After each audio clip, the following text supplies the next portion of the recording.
দেশের ইতিহাসে প্রথমবার পোস্টাল ব্যালটে ভোট দিলেন প্রবাসীরা। দেশের অভ্যন্তরে 6.5 লাখের বেশি ও প্রবাসী থেকে ভোট দিয়েছেন প্রায় 5.5 লাখ ভোটার।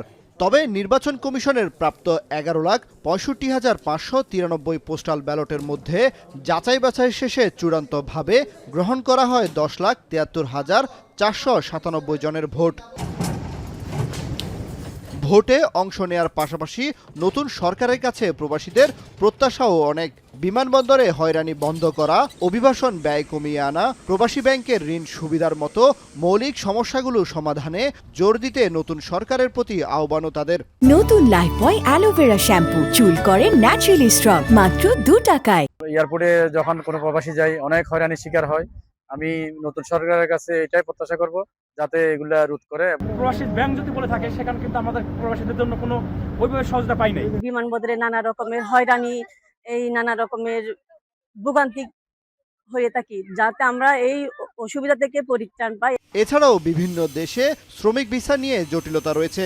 সংকট নিরসনেও কূটনৈতিক সম্পর্ক জোরদারের দাবি তাদের। অনেক প্রবাসী আছে, ভিসার জটিলতা, অনেকের ভিসা পাচ্ছে না, অনেক অবৈধভাবে এখানে বসবাস করছে। তাদের একটা সুরাহার দিকে নজর দিবে। আর মালয়েশিয়া সরকারের সাথে বাংলাদেশ সরকার যে একটা ভালো সম্পর্ক সুসম্পর্ক রয়েছে, তা যাতে আরো দৃঢ় গভীর হয়। নির্বাচিত সরকারকে অভিবাদন জানানো রেমিটেন্স যোদ্ধাদের প্রত্যাশা, তাদের জন্য দেয়া ইস্তেহার যথাযথ বাস্তবায়ন করবে নবনির্বাচিত সরকার। কামরুল হাসান জনি, এখন, ঢাকা।